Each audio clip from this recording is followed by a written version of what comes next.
আপনি ওই ছেলেটার কথা চিন্তা করেন, হাফেজ। আপনারা ভিডিও দেখছেন, রিফিউজি ক্যাম্পের ভিতরে আগুনে পড়ে মারা গেছে। ছেলেটার নাম ছিল শাবান, কোরআনে হাফেজ, সফটওয়্যার ইঞ্জিনিয়ারিং নিয়ে পড়তেছিল। আপনারা রুহ আর রুহ রিমের কথা চিন্তা করেন, ওই যে ছোট্ট মেয়েটা বিল্ডিং ধসে গেছে, মারা গেছে, তার দাদা তার ডেড বডি বুকে নিয়ে বলতেছে রিম, রুহ আর রুহ। তার কথা চিন্তা করেন, তাদের কষ্টের কথা চিন্তা করেন। আপনি ওই বাবার কথা চিন্তা করেন যে সে বিস্কিট কিনতে গেছিল বাচ্চার জন্য, ফিরে এসে দেখে তার স্ত্রী সন্তান মারা গেছে।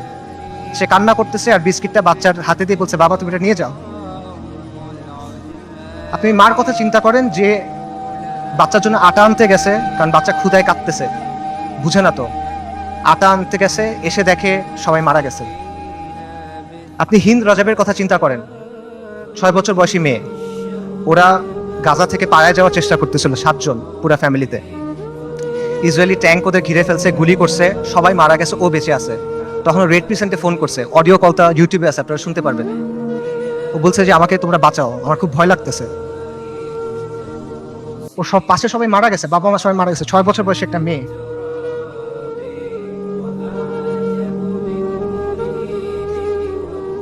এবং শেষ পর্যন্ত 12 দিন পরে ওর ডেড বডি যখন পাওয়া গেছে, দেখা গেছে ওর পুরো ফ্যামিলির ডেড বডি, আর ওর আশেপাশে যে প্যারামেডিকগুলা ওকে বাঁচাতে আসছিল তারাও মারা গেছে, তাদেরকে মেরে ফেলছে ইসরায়েল। ওই 3 বোনের কথা চিন্তা করেন, 3 বোন 3টা ছবি। প্রথম ছবিটা হলো যুদ্ধের আগে, 3 বোন সেলফি তুলছে হাসি খুশি। পরের ছবিটা হলো যুদ্ধের সময়, 2 বোন, পেছনে ধ্বংসস্তূপ, 1 বোন মারা গেছে।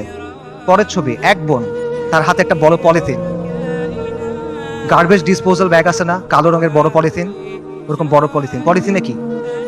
তার বোনের ডেড বডি, পুরো বডি নাই, ছিন্ন বিচ্ছিন্ন হয়ে গেছে ওই ডেড বডি। গাজায় একটা হসপিটাল আছে খান ইউনুস, খান ইউনুসে একটা অ্যাম্বুলেন্স আসছে, অ্যাম্বুলেন্স থেকে একটা বাচ্চা নামছে, 10-11 বছর বয়স। ওর কাছে একটা ব্যাকপ্যাক, ওখান থেকে রক্ত পড়তেছে। আল জাজিরা সাংবাদিক জিজ্ঞেস করছে যে এখানে তোমার এখান থেকে রক্ত পড়তেছে কেন, তোমার ব্যাগে কি? বলছে আমার ভাই।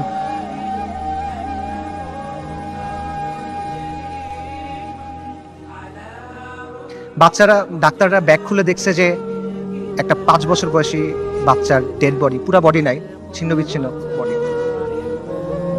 আপনারা ওই মার কথা চিন্তা করেন যে গেছে, যে তার পুরা ফ্যামিলি মারা গেছে, সে এসে জিজ্ঞেস করছে আমাকে লাশগুলো দাও, আমি দাফন কি করব। তাকে 3টা পলিথিন দিছে, কারণ ডেড বডি নাই, ছিন্ন বিচ্ছিন্ন হয়ে গেছে সব, 3টা পলিথিন দিছে।